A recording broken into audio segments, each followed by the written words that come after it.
العليم من الشيطان الرجيم من همزه ونفسه ونفخه بسم الله الرحمن الرحيم إن الحمد لله نحمده ونستعينه ونستغفره ونعوذ بالله من شرور أنفسنا وسيئات أعمالنا من يهده الله فلا مضل له ومن يضلل فلا هادي له وأشهد أن لا إله إلا الله وحده لا شريك له وأشهد أن محمدا عبده ورسوله يا أيها الذين آمنوا اتقوا الله حق تقاته ولا تموتن إلا وأنتم مسلمون يا أيها الناس اتقوا ربكم الذي خلقكم من نفس واحدة وخلق منها زوجها وبث منهما رجالا كثيرا ونساء واتقوا الله الذي تساءلون به والأرحام إن الله كان عليكم رقيبا يا أيها الذين آمنوا اتقوا الله وقولوا قولا سديدا يصلح لكم أعمالكم ويغفر لكم ذنوبكم ومن يطع الله ورسوله فقد فاز فوزا عظيما أما بعد فإن خير الكلام كلام الله وخير الهدي هدي محمد صلى الله عليه وسلم وشر الأمور محدثاتها وكل محدثة بدعة وكل بدعة ضلالة وكل ضلالة في النار. السلام عليكم ورحمة الله وبركاته.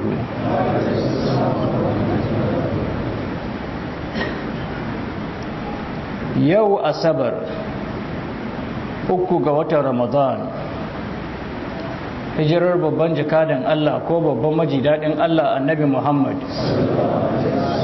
sallallahu alaihi wa alihi wa sallam daga garin Makka zuwa Madina na da shekaru 1444 wanda ya daidai da 25 ga watan March haihuwar annabi Isa alaihi salatu wassalam, kalmar Allah kuma ruhin Allah, bisa ga lissafi na Gregorian calendar na da shekaru 2023. Allah maɗaukakin sarki ya sake haɗewa da mu a masjidu Ali ibn Abi Talib, masallacin da ke unguwar Kokorod a cikin babban birnin Sokoto, inda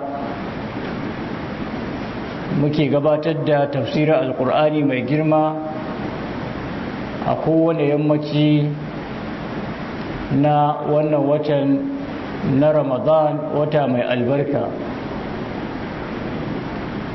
da fatar Allah maɗaukakin sarki ya mana jagora a cikin karatunmu, kuma ya karbi azumanmu da sauran ibadodinmu, ya kuma biya mana dukkanin bukatunmu. Jiya muna bayani ne kan khalifa na uku daga cikin halifofin nan hudu waɗanda duniyar musulunci ta haɗu akan cewa khalifofi ne shiryayyu: Abubakarin, Umaru, Uthmanu da kuma Ali.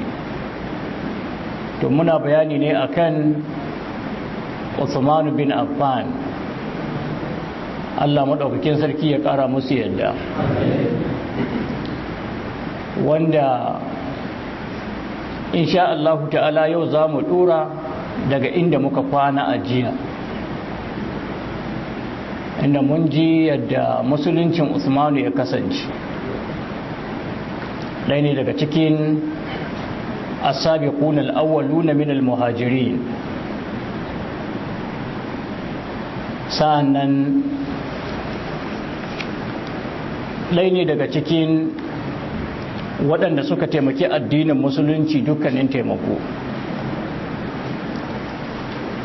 sa'annan shine ya fara yin hijira lokacin da annabi sallallahu alaihi wasallam ya kori sahabban shi da yin hijira daga garin Makka zuwa ƙasar Habasha. Suka dawo bayan ai musu yaudara, an ce musu mutanen Makka sun karɓi musulunci, kuma an yafe musu sun karɓi musulunci. Suka tarar da labari ba haka ba, suka sake hijira ta biyu, suka koma ƙasar ta Habasha. Duka Usmanu ya yi wannan hijirar. Sa'annan ya yi wannan hijirar ne tare da diyar manzon Allah sallallahu alaihi wasallam, Ruqayya, wadda yake aure. Sa'annan daga ƙarshe daga ƙasar ta Habasha ya kulla hijira zuwa garin Madina. Kun ga Usmanu ya yi hijira uku kenan ko? Don haka yana cikin as-sabiqun al-awwaluna min al-muhajirin. Abu na gaba shine a fadin duniya babu wanda Allah ya ba wannan darajar in ba Usmanu ba. Kasancewa shi ya aure ƴaƴa Annabi Muhammad sallallahu alaihi wa alihi wa sallam har guda biyu. Wannan ta rasu manzon Allah ya ƙara mishi wannan. A fadin duniya babu wanda ya taba auren ƴaƴan manzon Allah guda biyu in ba Usmanu ba. Da haka wannan na daga cikin darajoji waɗanda Allah ya keɓe ma Usmanu shi kadai a bisa doron ƙasa ga baki ɗaya. Ya auren nashi ya kasance, tabbas gabanin ya auri diyar manzon Allah akwai matan da ya aura. Ya aure su ne tun a lokacin jahiliya, tun gabanin ya musulunta ya auri mata biyu. Don haka ko da ya auri iyan manzon Allah Ruqayya, Usmanu ba saurayi bane, ya taɓa yin aure. Matan da ya aura akwai mata ta farko wadda ake kira Ummu Amr bintu Jundab ad-Dawsiyya, wadda ubanta mutumin ƙasar Yemen ne. Ya shigo garin Makka ne tare da iyalin shi domin harkokinsu na kasuwanci da kuma sada zumunci.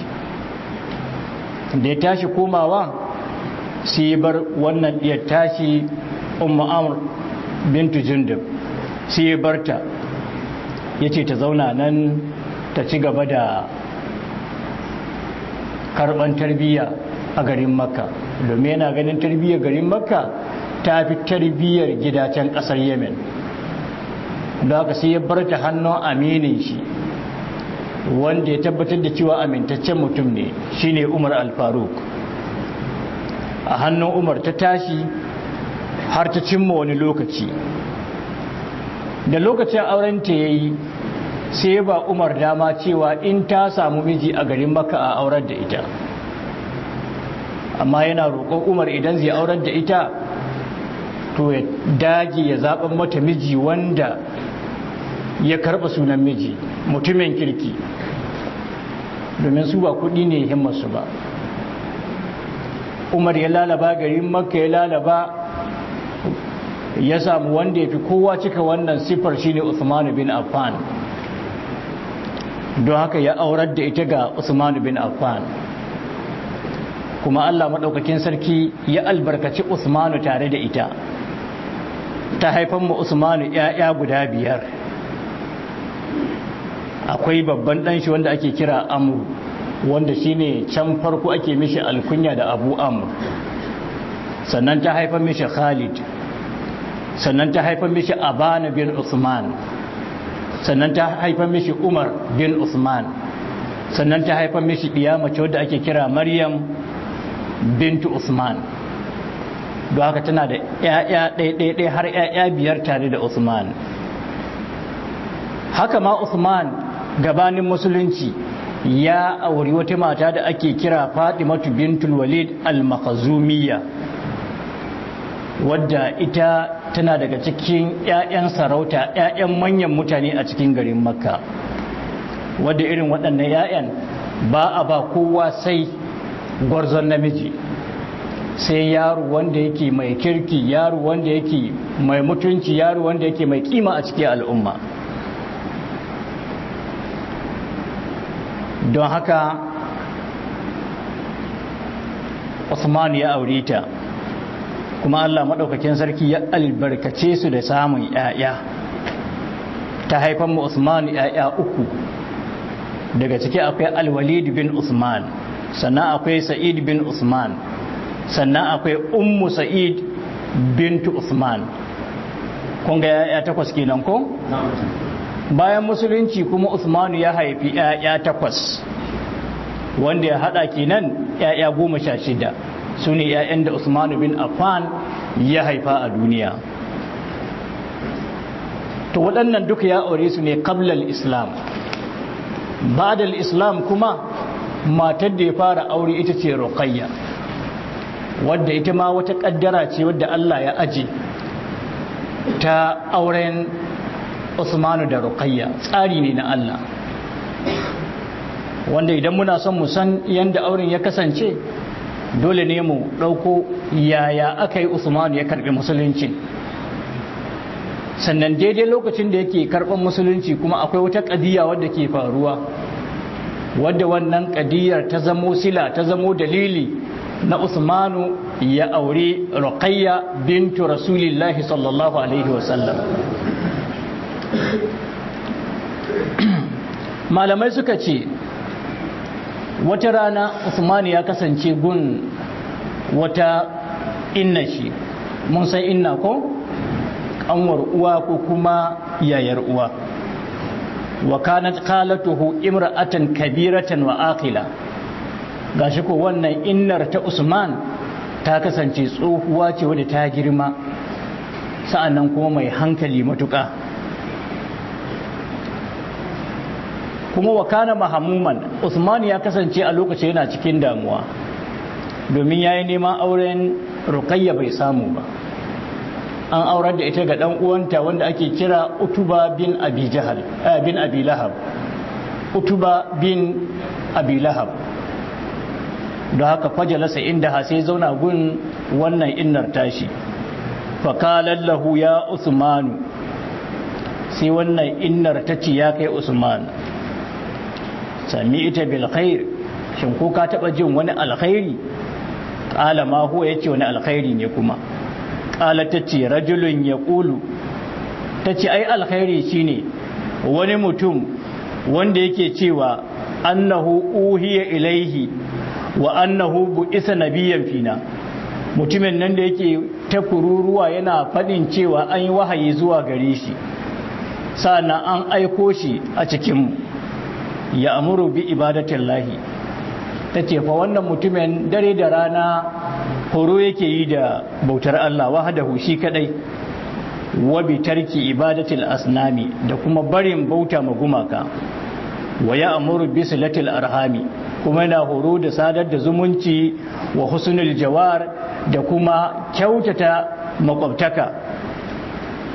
Wa akhazat ta'addudu alaihi kullu makarimil akhlaq, ta dai shiga tana ta lissafa mishi ta'addudu alaihi kulla makarimil akhlaq, dukkanin kyawawan dabi'u tana ta lissafa mishi. Annabi ya ce a yi gaskiya, annabi ya ce a riƙa amana, annabi ya ce a riƙe zumunci, annabi ya ce a yi kaza. Tana ta lissafa kyawawan ayyuka waɗanda annabi ya zo yana horo da su. Wa naqalallahu da'awata kullaha, bata gushe ba tana bashi labarin annabi, har sai da ta naƙalto mishi da'awar annabi ga baki ɗayanta. Duk wani abu da annabi ke kira gare shi wannan lokacin sai da ta ba Usmanu labari. Shi ko Usmanu bai ma taɓa jin labarin annabi yana wannan da'awar ba. Don haka fata ajaba Usmanu, sai Usmanu ya yi mamaki, la'annahu shay'un jadidun, saboda abu ne bako, sabon abu ne gare shi. bai taba sanin wannan da'awar ba, illa dai abinda Usman ya sani akwai mutane waɗanda tun can da suna ta turaddudi, suna shakku game da bautar gumaka, suna ganin cewa bautar gumaka ba gaskiya ba ce, kamar irin su Waraka bin Naufal bin Abdul Uzza wanda yake dan amin Khadija ne. Ya kasance tun a lokacin jahiliya shi bai yadda da bautar gumaka ba, mamaki yake yadda za a sassaka gunki kuma a dawo ana bauta mishi.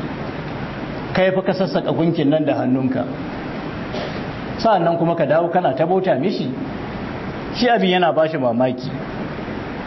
Akwai Ubaidullahi bin Jahash, akwai Usman bin Huwairis, sannan akwai Zaid bin Amr bin Nufail da makamantansu waɗanda sun daɗe suna ta turaddudi, har ma annabi ya ce ya ga Zaidu wani lokaci yana tsaye a cikin kaso Ukaza yana kai da komowa, yana ainihin wajen sa'ayi na tsakanin Safa da Marwa, yana kai da komowa, yana ya Ubangiji ni dai kai nake bauta ma, ina zanina in sanka domin yi maka bauta ta ƙwarai.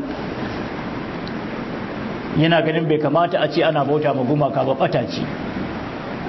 To don haka Usman ya san da haka, to amma ko bai taɓa jin da'awa ta wani annabi ba. Don haka wannan al'amari ne baƙo, sabon al'amari ga Usmanu. Wa Usmanu rajulun aqilun, shi ko Usman mutum ne mai zurfin hankali. Da ta gama mishi bayani ya kama kan Usmanu. Don haka faka raja min albaiti liya bahasa an hazar rajul, sai ya fita daga gida domin ya yi bincike ya gane wanne ne wannan mutumin, domin bata ma ba shi labarin cewa annabi Muhammad bane. Da haka ta bar mishi je ya bincika. Ya fita garin nema ya zagaya nan cikin garin Makka, fasadafa Abubakarin bi dariqihi, sai yayi kicibis da Abubakar bisa hanyar shi. Faqala lahu ya Abubakarin halil khabaru sahihun, yace ya kai Abubakar, shin labarin nan da nake ji na manzon da ya fito a cikin wannan al'ummar yana kiran mutane dare da rana ga abota ma Allah shi kadai babu abokin tarayya gare shi, a daina bauta ma gumaka, a sadar da zumunci, a yi aiki na gari, shin labarin nan gaskiya ne? Akwai wannan manzon a cikin wannan garin? Shi ko daidai lokacin Abubakar yawon wa'azi yake yi, don haka faduwa ta zo daidai da zama ko? Ganwo ya tsinke gindin ka ba. Don haka kala na'am, sai Abubakar yace haka ne. Fa qala lahu man huwa, Usman yace wai wanne ne cikin mutanen Makka, wane ne yake wannan da'awar? Qala Abubakar innahu Muhammad ibn Abdullah, sai Abubakar as-Siddiq al-Akbar yace mai ai Muhammad dan Abdullahi ne. Fa qala Usman hal huwa as-Sadiq al-Amin, Usman yace shi wannan as-Sadiq al-Amin din nan da na sani dai, shin shine wannan mai gaskiyar nan amintacce? Muhammad din nan da Abdullahi as-Sadiq mai gaskiya al-Amin wanda yake amintacce? Qala na'am huwa, Abubakar yace lalle shine. Sai Abubakar ya ci gaba da yi mishi bayani game da annabi, ya ci gaba da ja mishi aya al-Qur'ani, yana mishi wa'azi. Wa ma an kallamahu Abubakar illa sharaha Allahu sadrahu. Abubakar bai gushe ba yana ta mishi bayani har Allah ya bude kirjin Usman bin Affan ya karbi musulunci. Wa sara min as-sabiqin al-awwalin alladhina dakhalu fi hadha ad-din awwalan, ya kasance cikin matseranta na farko waɗanda suka shiga cikin wannan addinin karo na farko. Don haka sai Abubakar ya ce to zo mu je in kai ka wajen annabi Muhammad sallallahu alaihi wasallam. Don haka Abubakar ya ja shi ya je da shi har gurin annabi sallallahu alaihi wasallam. Ko da Abubakar ya kai shi wajen annabi, ya yi zance da annabi, wannan lokacin Ruqayya ita kuma ta fito tana zawarci, mijinta Utuba bin Abi Lahab ya saki ta. wanda a wannan lokacin kokari ake duk ƴaƴan annabi ma a sa a sako su domin gidan shi ya cika da mata waɗanda suke zawarawa. kun ga babu uba wanda ke son ya aurar da ɗiya ta dawo ko to su Abu Lahab domin su bakanta mishi don haka suka yi tsaye duk inda ɗiyar annabi take aure aka je aka yi ƙoƙarin kashe aurenta. to yaya annabi biyu duka ɗiyan Abu Lahab suke aure, Ruqayya da Ummu Kulsum. Ruqayya tana auren Utuba, Ummu Kulsum kuma tana auren Utaiba, duka ƴaƴan Abu Lahab. to bisa ga wannan aka sa aka saki su, wanda sakin nasu yayi daidai da kuma wata da'awa da annabi sallallahu alaihi wasallam yayi lokacin da Allah madaukakin sarki ya hore shi da yayi wa'azi duniya ta ji, yayi wa'azi ya kira dangi ne waɗanda suke makusanta, ya kira duniyar dangi ne mutanen Makka Qurayshawa ya kira su zuwa ga addini, kamar yadda Allah madaukakin sarki yake faɗi wa anzir ashiratakal aqrabin. أعوذ بالله من الشيطان الرجيم. بسم الله الرحمن الرحيم. وأنذر عشيرتك الأقربين. عبد الله بن عباس الله مدوكاكين sarki ya ƙara mishi yadda yake ba mu labari, yace lamma nazalat hazihi al-aya, lokacin da wannan ayar ta sauka wa anzir ashiratakal aqrabin, lokacin da wannan ayar ta sauka kharaja rasulullahi sallallahu alaihi wasallam hatta sa'ida safa, sai manzo Allah ya fita har sai da ya taka dutsen safa, fahatafa sai yayi kururuwa ya sabaha, annabi ya kira mutanen Makka kira mai ƙarfi, faqalu man hazal ladhi yahtifu, don haka mutanen Makka suka ce shin wane ne yake ta kururuwa yana kiran mutane? Waɗanda suke kusa ƙalu suka ce Muhammadun, ai ba kowa bane face annabi Muhammad. To aiko in Muhammad ne mutumin kirki ne, don haka fashi tama'u ilaihi, suka taru zuwa ga annabi sallallahu alaihi wasallam. faƙala annabi ya ce ya bani fulanin, ya bani fulanin, annabi ya rika kiransu gida-gida da sunayen kakanninsu, ya ku ya'yan wani, ya ku ya'yan wani, ya bani abdi manafin, ya bani abdi muttalib, annabi ya kama kiransu gida-gida. fashtama'u ilaihi, don haka nan take mutanen Makka suka taru ga annabi sallallahu alaihi wasallam wa huwa ala safa, alhali yana bisa dutsen safa. faƙala sai annabi sallallahu alaihi wasallam ya ce ara'aytum law akhbartukum, ke kuna ganin yanzu da a ce zan ba ku labari anna kailan takharuji bi sabhi hazal jabal, cewa wasu sojoji za su hudo muku a wannan garin ta bayan wannan dutsen, a kuntum musaddiqiyya, shin za ku zamo masu gaskatawa gare ni?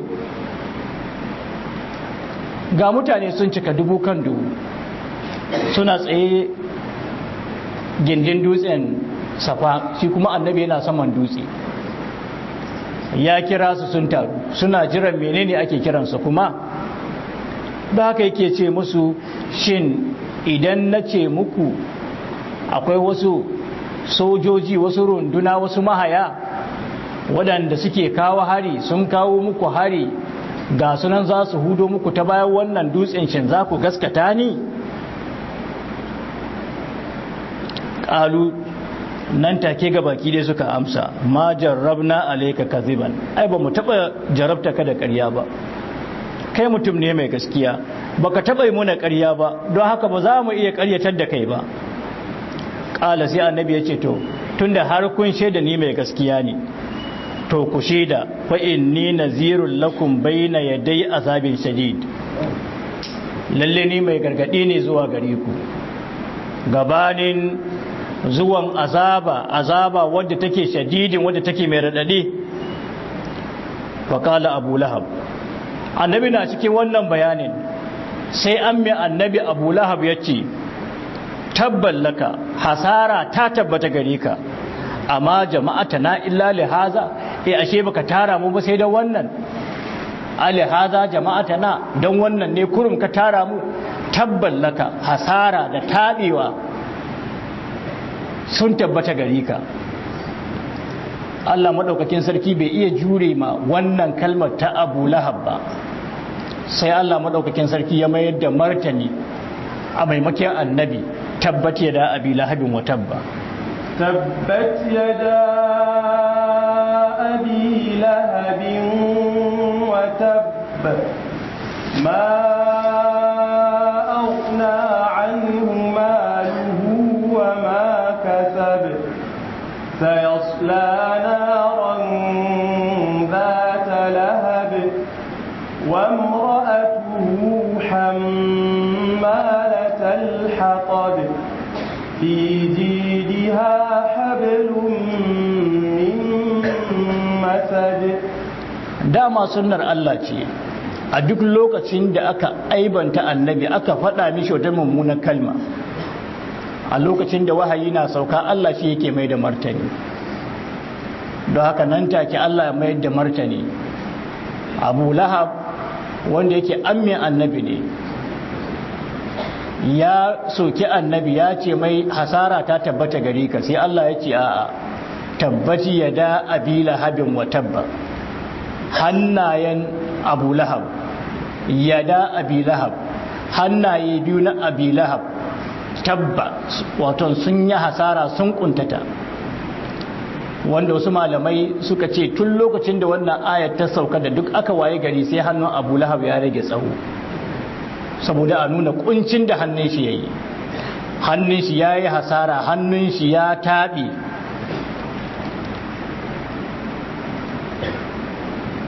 a cikin ruwayar hadisin sai ce wa tabbas ko hannun nan na Abu Lahab Abdullahi da Abbas ce ya tabi yayi hasara ma agana anhu maluhu wa ma kasab dukiyar Abu Lahab bata wadatar da shi ga komai ba wa ma kasab da ƴaƴa ne waɗanda ya haifa duka basu amfane shi da komai ba ko ba su iya tare mishi komai sayas lanaran zata lahab domin ko zai shiga wuta zai ƙonu a cikin wuta ma'abuciya ruruwa Allah zai ƙona shi a cikin wuta don haka dukiyar shi ba za ta amfanar da shi komai ba ƴaƴan shi ma ba za su tare mishi komai ba dan wuta ne bi nassil qur'ani malamai suka ce ko wannan ayar mu'jiza ce ga annabi domin an miƙa yuka da nama ga hannun Abu Lahab in dai har annabi ƙarya yake da Abu Lahab ya musulunta kaga annabi zai ƙarya ta kai ne ko to amma Abu Lahab na ji yana gani har ya bar duniya bai musulunta ba aka je yakin Badar aka dawo an yi makafarai barna mai girma ya ga annabi ya samu nasara saboda baƙin ciki da ɓacin rai na annabi ya samu nasara ya rufe ɗaki yana ta cika yana kumburi har ya mutu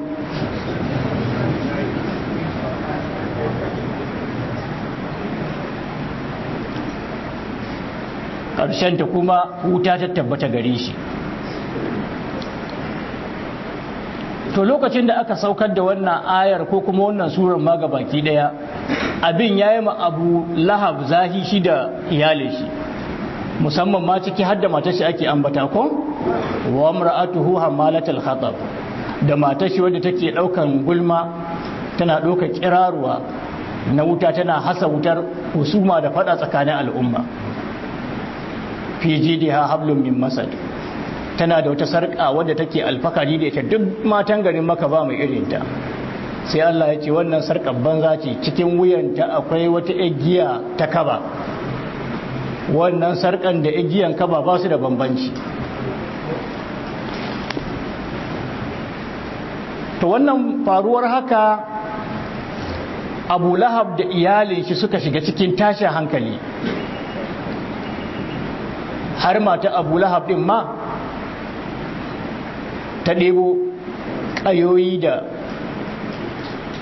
wuta ta yi nufato annabi sallallahu alaihi wasallam ta ce duk inda ta haɗu da annabi sai ta ƙuna shi annabi yana zaune tare da abubakar as-siddiq al-akbar sai ya hanguta yana hangota sai ya ce ma abubakar ga wance ce ummu jamil ce ga ta can. abubakar ya ce wurinka ko ta yi fa ya rasulallahi kuma tana da manufanta cuta maka. annabi ya ce kyale ta ai ba ta gani na. annabi ya riga ya karanta wata layan zana cikin qur'ani wadda idan ka karanta ta in duk yanda mugu ya kai ga mugunta bai iya ganin ka. don haka dan bandit ba zai ganka ba, amduroba ba zai ganka ba, wani haya kila ne ba zai ganka ba, wani boko haram ne ba zai ganka ba, duk yanda mugu ya kai ga mugunta ba zai ganka ba. ta zo ga manzon Allah yana zaune na dariya yana kallonta, take tambaya abubakar, ya ababakarin ana sahibuka, ina abokinka yake? to ka faɗa mishi fa ya yi mini zamba abokinka, duk lokacin da na haɗu da shi fa ba ta daɗi kaza kaza kaza. ta ɗauki faɗa. sa'an nan da ta gama ta juya. to bayan ta juya iyalan gidan Abu Lahab abin bai musu daɗi ba sai suka yi mitin, kamar yadda malamai suke faɗi lamma nazalar suratul masad, lokacin da wannan sura ta tabbati yada abi lahabin wa tabbata sauka. Abu Lahab ya iske ɗan shi Utuba bin Abi Lahab wanda shi yake aure da Ruqayya bintu Rasulillahi sallallahu alaihi wasallam. don haka ya hore shi bi firaqi ha cewa ya rabu da ita, ya saki iyar annabi sallallahu alaihi wasallam. wanda zai zo ya yi mini zambo, ya zo ya zage ni, ya faɗa mini magana, ya ci mutunci na, shine zaka ci gaba da auren yar shi? yace ka sake ta. yace ni fa ina son matata. yace to in dai har zaka zauna da ita, in ita yanni ra'asi min ra'asika haramun illam tutallik ibnatahu, in dai har baka saki yar annabi ba to da ni da kai ba ni ba ka har abada. da dai ya ji matsi fa faraqaha, nan take ya sake ta, alhalin kasancewar ma an yi aure na sabo ko saduwa bai da ita ba, bata ko tari ba. don haka ya sake ta, wallam yakun da kalabiha, bai ma shiga gari ta ba. haka ma yar annabi ummu kulsum ita ma tana aure da dan Abu Lahab na biyu wanda ake kira Utaiba. shi ma nan take Abu Lahab ya gitta mishi irin wannan sharadin, shi ma ya saki ta. aka je Zainab wadda take aure da Abul As, aka ce shi ma sai ya saki ta. duka a sako annabi ayyan shi su dawo gida, shi ka yace wallahi ba zai saki ta ba. yace wallahi ba zai bani yar shi ba, ya mutunta ni ka in saki ta, ba zai iya wannan ba. haka ko aka yi bai saki ta ba. amma yayan annabi ummu kulsum da Ruqayya sun dawo gida ko dukkaninsu an sako su saboda me? saboda sauka suratul masad. to bayan haka shi kuma Uthmanu ya zo ya musulunta, sai aka dace da faruwar waɗannan abubuwan biyu lokaci guda, ga musuluntar Usmanu kuma ga sako 'ya'yan manzon Allah. don haka sai Usmanu ya nemi Ruqayya, manzon Allah ya bashi. manzon Allah ya dubi ɗabi'u da halaye, ya ga Usmanu mai cikakken ɗabi'u ne da halaye na gari, domin ba za ka aurar da yarka ba sai ga mutumin da kai yarda da shi ko? don haka faza wajaha rasulullahi sallallahu alaihi wasallam li Usman ibn Affan, manzon Allah ya auren mu Usman bin Affan Ruqayya. wa waladan lahu ibnahu Abdullahi, ta haifan mishi dan da wanda ake kira Abdullahi, wanda shine dan da ta haifa da shi kurum. wa kana Usmanu yukanna bihi, ya zama Usmanu ana mishi alkunya Abu Abdullahi saboda wannan Abdullahi din wanda yake jikan manzon Allah ne, dan diyar manzon Allah ne Ruqayya. an fahimci wannan? wanda mun samu ruwayoyi cewa ai wannan auren ma Allah ya kulla shi, duk da yake ruwayoyin suna da zantutuka ƙarƙashinsu game da ingancinsu.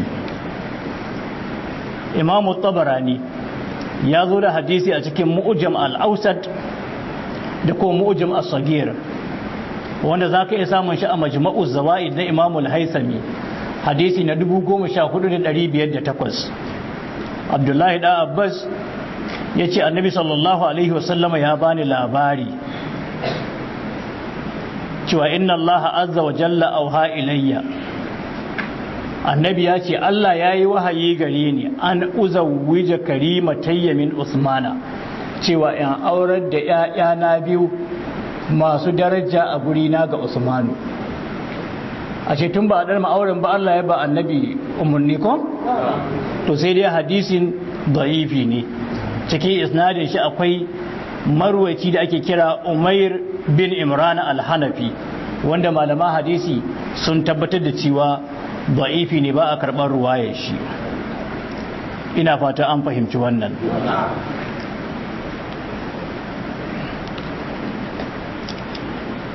To haka Uthman ya ci gaba da zama tare da Ruqayya har ya hijira zuwa Habasha hijira biyu, sannan kuma ya hijira zuwa Madina duka tare da ita. Suka koma garin Madina suka zauna har lokacin yakin Badar shekara ta biyu bayan hijira. Ana haka ana batun zuwa yakin Badar sai Allah madaukakin sarki ya jarabce ta da rashin lafiya, don haka ta kwanta babu lafiya. Annabi sallallahu alaihi wasallam zai fita yaƙi, ya ce in kai dole guda ya zauna ya kula da ita, in kai dole guda ya zauna, dole ɗayanmu ya zauna ya kula da ita. Shin wane ne zai zauna? Ya ce don haka Usmanu ka zauna ka ci gaba da kula da ita, kai jinyar ta, ni kuma in je wajen yaƙi. Haka ko aka yi. Usmanu ya zauna, shine dalilin da yasa Usmanu bai halarci yakin Badar ba, wanda da baya aka samu wasu mutane suna ta aibanta Usman da cewa ai Usmanu bai halarci yakin Badar ba, ai Usmanu bai halarci yakin Badar ba, wanda Annabi sallallahu alaihi wasallam ya lissafa Usmanu cikin waɗanda suka halarci yakin Badar, duk da yake Usmanu bai gurin, amma kuma ya tsaya jinyar ɗiyan manzon Allah ne. Abdullahi da Umar, kamar yadda Imamul Bukhari ya zo da hadisi a littafin shi na sahih, ya ce inna ma ta gayyaba Usmanu an Badrin, ya ce Usmanu ya faku ne bai halarci yakin Badar ba, fa innahu kana tahtahu bintu rasulillahi sallallahu alaihi wasallam, ai diyar manzon Allah ce take karkashin shi, matar shi ce, wa kanat marida, kuma ta zama mara lafiya. فقال له رسول الله صلى الله عليه وسلم, sai manzo Allah sallallahu alaihi wasallam yake mishi inna laka ajra rajulin mimman shahida badaran wa sahamahu, yace kai zaman ninka gida.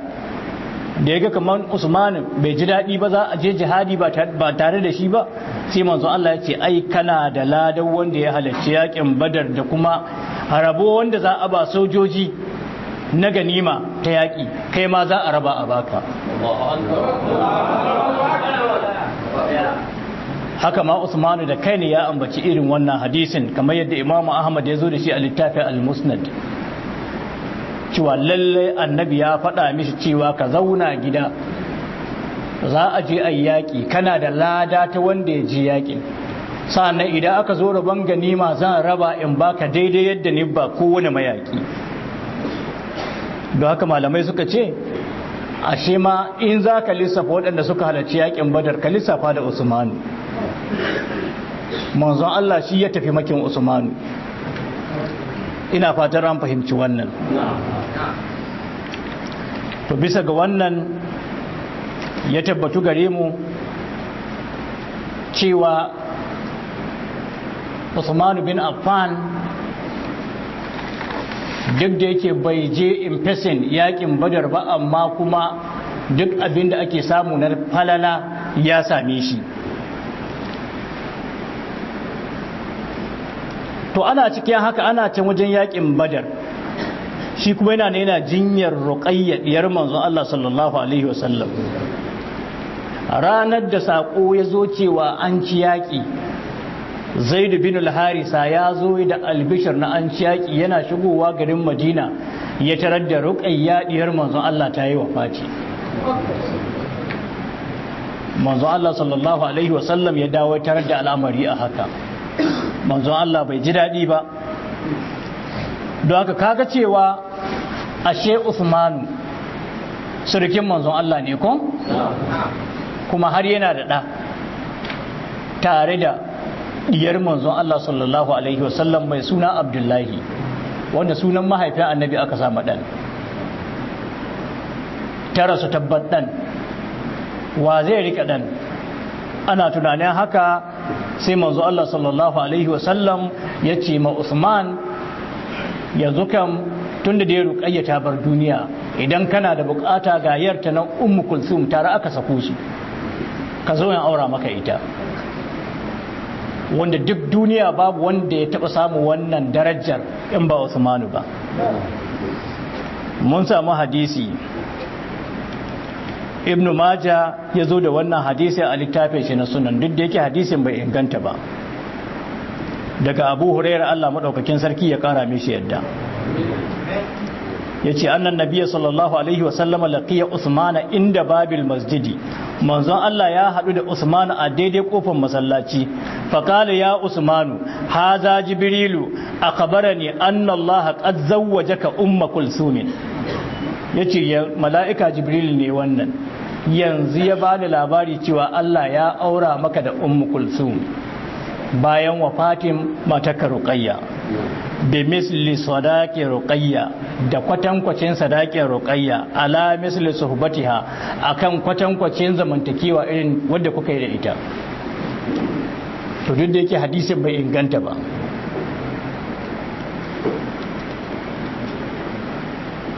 don haka Uthman ya auri Ummu Kulsum diyan manzon Allah sallallahu alaihi wasallam. Ummu Kulsum ta ci gaba da zama tare da shi. Shekara ta 4 bayan hijira, kuma dan shi Abdullahi Allah madaukakin sarki ya karbe shi, wanda manzon Allah ya yi matukar bakin ciki, ran manzon Allah ya ɓaci kwarai ga wafatin wannan dan nashi Abdullahi, ko kuma yin ci wannan jikan nashi Abdullahi.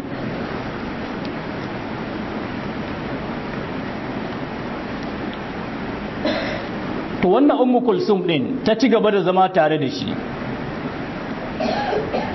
har zuwa shekara ta 6 bayan hijira, shekara ta 9 bayan hijira.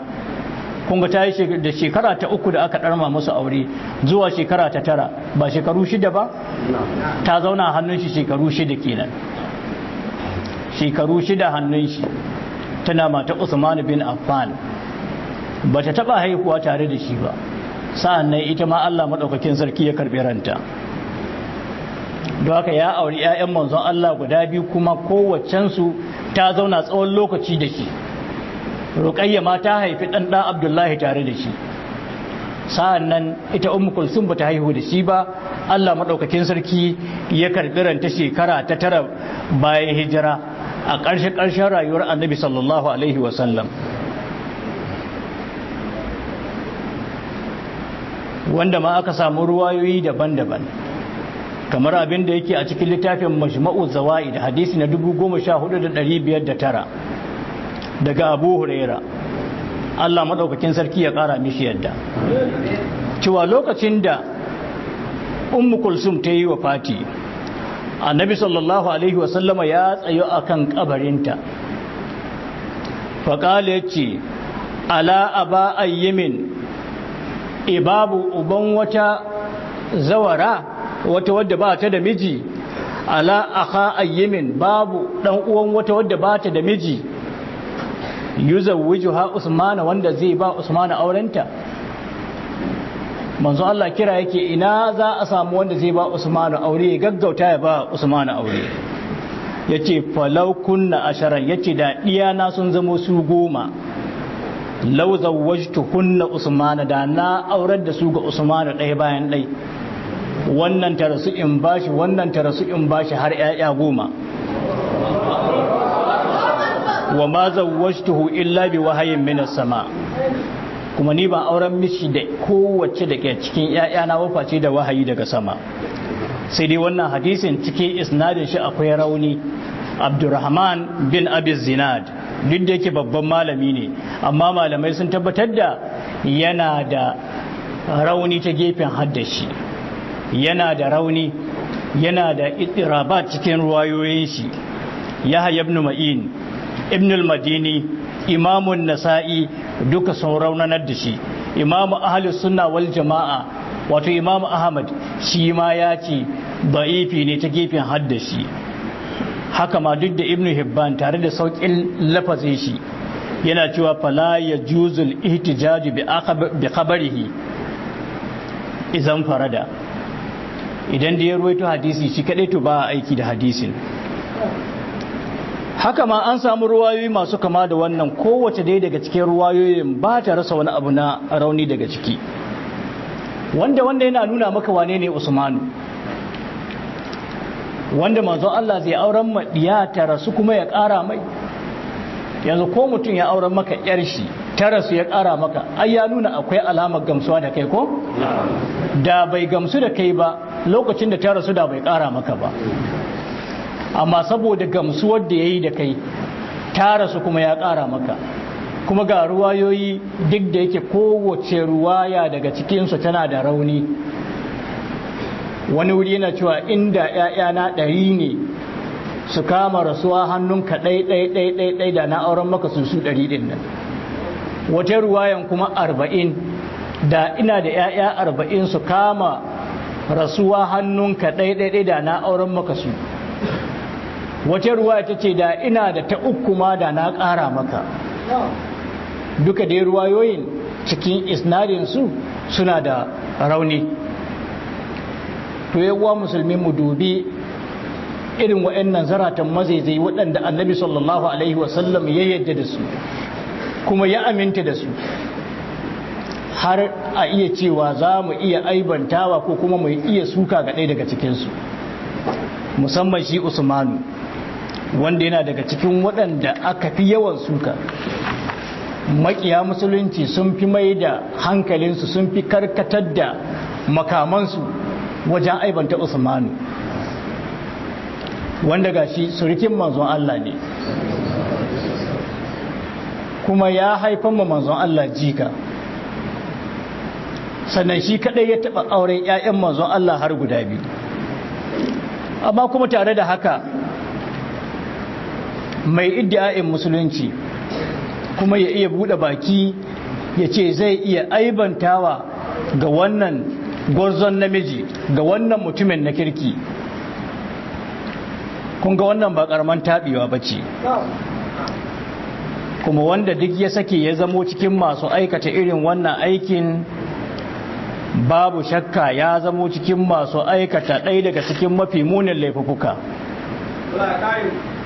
Annabi sallallahu alaihi wasallam yana cewa la'anallahu man sabba ashabi, Allah ya la'anci duk wanda ya zagi sahabbaina. Duk wanda ya zagi sahabban annabi Muhammad to la'anan na Allah ne. Wake son la'anar Allah? Kuma wannan hadisi ne Hassan, Imamu Tabarani ya zo da shi a cikin Mu'jam al-Kabir daga Abdullahi da Umar. Sa'an yana cikin Sahihul Jami' hadisi na 5111, hadisi ne Hassan. A ruwaya Abdullahi dan Abbas ma, wadda Imamu Tabarani ya zo da ita a cikin Mu'jam al-Kabir, za ka kuma same ta a Sahihul Jami' hadisi na 6285. Annabi sallallahu alaihi wasallam na cewa man sabba ashabi fa alaihi la'anatullahi wal mala'ikati wan nasi ajma'in. Wanda duk ya zagi sahabbaina to la'anar Allah da mala'iku da mutane gabaki daya ta zamo a kai ne. Kai wani aiki ne ka aikata wanda har za ka ji cewa ka gamsu da naka aiki, har ma yanzu kai ka buɗe wani kundi wanda a ciki kake rubuta ayyukan sahabbai kana yi musu hisabi, har ka kai mai hisabi ga sahabban annabi sallallahu alaihi wasallam, har ka zaɓi na zaɓa ka watsar da na watsarwa, har ma daga cikinsu kana ganin kana da 'yan wuta, kana ganin kana da waɗanda suke ba na gari ba. Wani ma ya buɗe baki wali iyazu billah abinda yake faɗi cikin masu habban akwai 'ya'yan karuwai, la haula wala quwwata illa billah. To idan ka raba sahabban annabi ka ɗibi na ɗiba ka watsar da na watsarwa, shi kuma Allah madaukakin sarki ba haka yayi ba, shi jam'in su yayi. Allah madaukakin sarki yake cewa lakinar rasul wallazina amanu ma'ahu, lakinir rasul wallazina amanu ma'ahu jahadu bi amwalihim wa anfusihim wa ulaika lahumul khayrat wa ulaika humul Allah madaukakin sarki ce lakinar rasulu, sai dai shi manzon Allah sallallahu alaihi wasallam, wallazina amanu ma'ahu, da waɗannan da suka yi imani tare da shi. Su wane ne suka yi imani tare da annabi? Su ne sahabbai. Allah ce jahadu bi amwalihim wa anfusihim, waɗannan sun yi jihadi, sun yi ƙoƙari ga addini bi amwalihim da dukiyoyinsu wa anfusihim da kuma rayukansu. Wallahi sun yi kokari da dukiyoyinsu, kuma Usmanu yana cikin na gaba-gaba waɗanda suka yi kokari da dukiyarsu, kuma sun yi kokari da kuma kawunansu, sun ba da rayukansu, sun ba da duk abin da Allah maɗaukakin sarki ya nemi su bayar wajen kariya addinin Allah.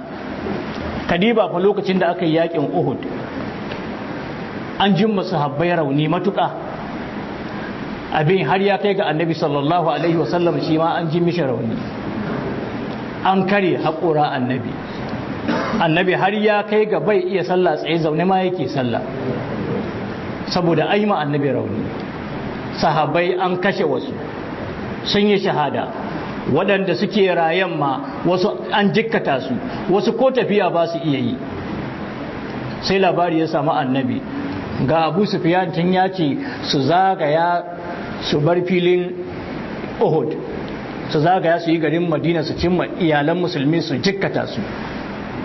Sai annabi ya ce to abinda nake zato mutanen nan kallo suke yi kamar mun yi rauni, wannan yakin da aka yi don an samu nasara a kanmu kamar mun yi rauni, don haka za mu gwada musu cewa ba mu yi rauni ba.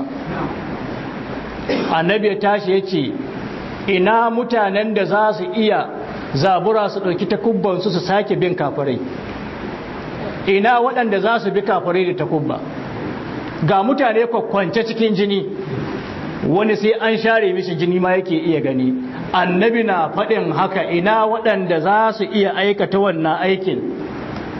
Abin mamaki nan take kowannensu ya miƙe, wani sai an riƙa shi, wani an sare ƙafar shi, wani an sare hannuwa, wani ga hanjin shi ma suna batun fitowa. Suka mimmiƙe suka ce na hannu ya Rasulallah,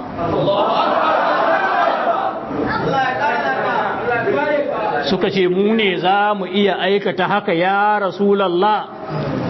Annabi sallallahu alaihi wasallam ya ce to ku tashi ku bi su, ku je ku cin musu, kada ku basu su yi muna zagaye su kuma zuwa ga iyalinmu. Nan take sahabbai suka miƙe, wani sai an riƙa shi, wani kuma sai an tallabe shi, wani kuma rarrahe yake yi. Amma tun da Allah ya kira shi, manzon Allah ya kira shi ga aiki, wallahi ba zai kiya ba. Nan take al'amarin ya burge Ubangiji, Allah ya yi farin ciki da aikinsu. Sai ga mala'ika Jibril ya sauko da aya allazi nastajabu lillahi war rasul.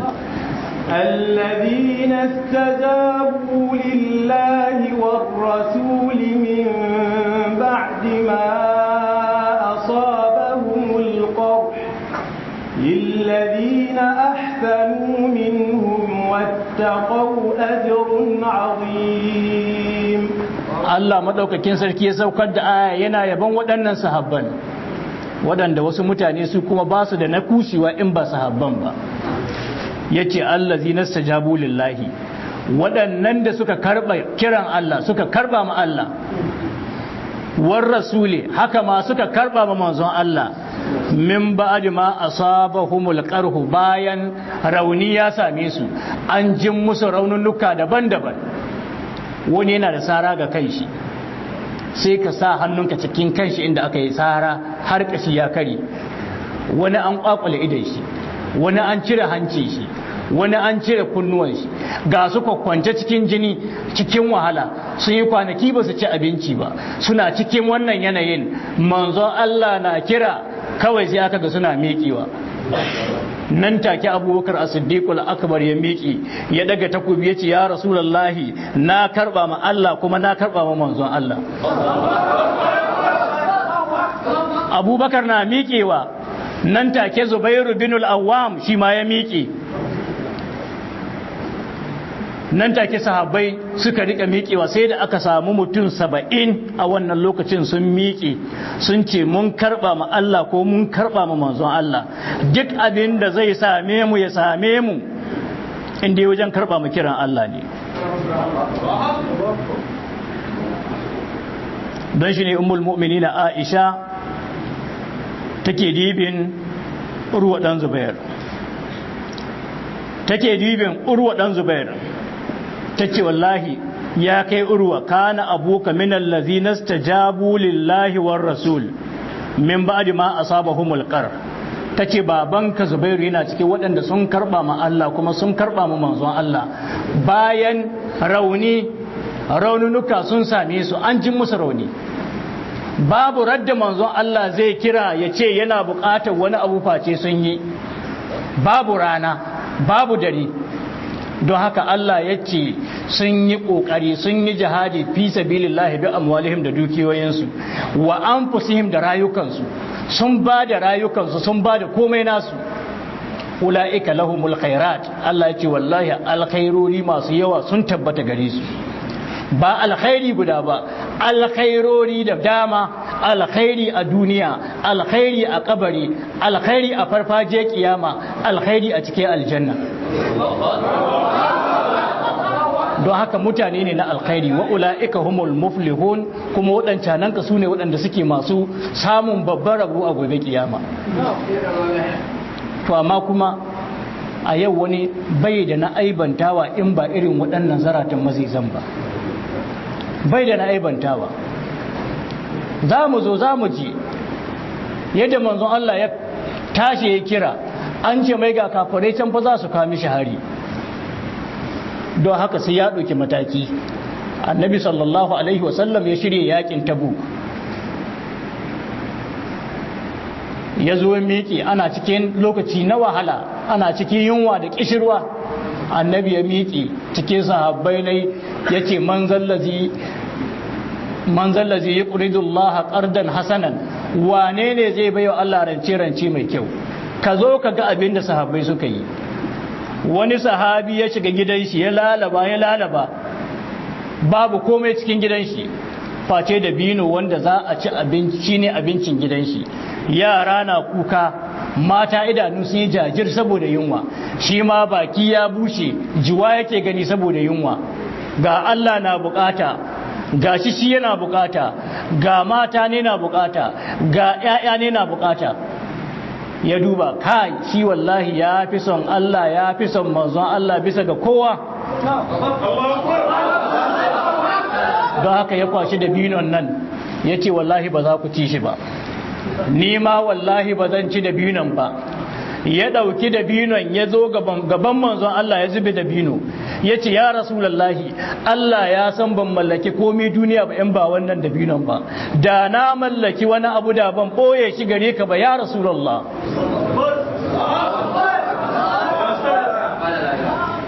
jikin sahabbai ya ɗauki kaɗi ba irin mu ba an ce a ciyar da Allah a ciyar da dukiya fi sabilillahi ai ba su ga ta zama ba jiki ya ɗaukadi kowannen su ta karkari yake ya je ya kwaso ya ɗebo ya kawo ya zube gaban manzon Allah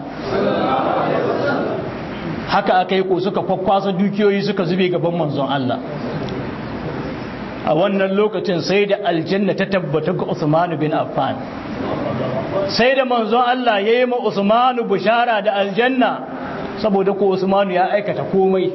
Duk abin da ake wannan lokacin Usmanu ne na gaskiya, ula'ika humul mu'minuna haqqa. Wallahi Usmanu ya nuna yana daga cikin mu'mine na gaskiya. Abubakar as-Siddiq al-Akbar ma ya nuna. Don shi ne ko yaushe Allah madaukakin sarki yabon waɗannan mutanen yake yi. Kuma duk yadda ka ciyar da dukiya kai ba za ta kai gare su ba, domin dinari su bayar ko kuma su ɗauki ƙwarar da bino ɗaya su bayar, ka cika garin Sakkwata da dala, ka cika garin Sakkwata da dala, bandur na dala. Sahabi annabi ya ɗauki da bino ya bayar ya fi kalada. Ko sahabban ma ai ba daidai wa juna suke ba. A suratul hadid Allah madaukakin sarki yana cewa la yastawi minkum man anfaqa qabla al-fath, لا يستوي منكم من أنفق من قبل الفتح وقاتل أولئك أعظم درجة من الذين أنفقوا من بعد وقاتلوا وكلا وعد الله الحسنى والله بما تعملون خبير. Allah madaukakin sarki yace la yastawi minkum man anfaqa min qabli al-fati, waɗanda suka ciyar da dukiyoyinsu suka ba da dukiyoyinsu aka yi addinin musulunci da su gabanin a samu fatahi, gabanin a samu fatahi, a samu sulhun hudaybiya ko kuma a samu fatahu makka, gabanin a samu fatahu makka, waɗannan da suka ciyar da dukiyoyinsu sadda musulunci na da tsada yana da wahala, irin su Abubakar as-Siddiq al-Akbar, irin su Usman bin Affan, waɗanda dare da rana dukiyarsu ta Allah ce, dukiyarsu ta manzon Allah ce. To ko a cikin sahabban, irin waɗannan sahabban waɗanda sun kai wannan ciyarwa gabanin fatahu makka, sannan waƙatar suka kuma yi jihadi suka ba da rayukansu wajen yaƙi, to ba su daidai da waɗanda suka ciyar bayan fatahu makka. Ko a cikin sahabbai fa kadiba akwai wannan darajar. Allah ce ula'ika a azamu daraja, ya ce wallahi waɗancananka su ne mafi girman daraja. Idan aka ce su wane ne suka fi kowa daraja a cikin musulunci, ka ce su ne waɗannan da suka ciyar da dukiyoyinsu wajen ɗaukaka kalmar Allah, suka yi jihadi fi sabilillahi qabla al-fatahi, gabanin fatahu makka. Su ne a azamu daraja bi nassil qur'ani. Da haka waɗannan mutane ne masu daraja 'yan uwa musulmi. Kada ka taɓa zama ka saurari wanda yake ƙoƙarin nuna maka aibinsu. Da suna da aibi da Allah ya baka labari cikin Qur'ani. Tunda ko Allah bai baka labarin aibinsa cikin Qur'ani ba, to ka fita labarin duk wani wanda zai zo maka da wata shubuha, ka riƙi gaskiya da take cikin Qur'ani. Tabbas sahabban annabi manyan mutane ne, tabbas kuma Allah ya yarda da su. Mun karanta ayoyi kuma za mu ci gaba da karantawa, za mu ci gaba da karanta bayanai, za ka ji su wane ne sahabban. Inda ake samun ɗaya daga cikin sahabbai wanda zai mutu har al'arshi Allah ya girgiza saboda girman mutuwar shi. Ka san girman al'arshi? Duniya a cikin al'arshi ai bata kai ka ɗauki ƙwayar gero ka jefa ta cikin Najeriya ba. Menene filin da ƙwayar gero za ta tare cikin Najeriya? To ya fi filin da duniya za ta tare cikin al'arshin Allah. Amma saboda girman wannan sahabin Sa'ad bin Mu'az, annabi sallallahu alaihi wasallam ya ce ihtazza arshur rahman li mauti sa'adin, ya ce saboda mutuwar Sa'ad dan Mu'az sai da al'arshin Allah ya rike girgizawa. To amma kuma sai ka samu wani ya bude baki ya ce ai Sa'ad munafiki ne, wani ya bude baki ya ce ai Sa'adu dan karuwa ne, ai Sa'adu dan wane ne. Za ka ji su suna ta maganganu. to ka aje su gefe kai ka ɗauki abin da Allah ya karantar da kai cikin alkur'ani. Ana nuna mini lokaci tun ɗazu. Ina fata Allah maɗaukakin sarki abinda muka faɗa daidai ya ba mu ladashi, abinda muka faɗa bisa ga kuskure kuma Allah ya gafarta muna. Akwai gidajen talabijin da rediyo inda suke sawa karatu, duk da yake babu list ɗin ga hannuna yanzu gabana, amma dai zuwa gobe zan yi sanar wasu.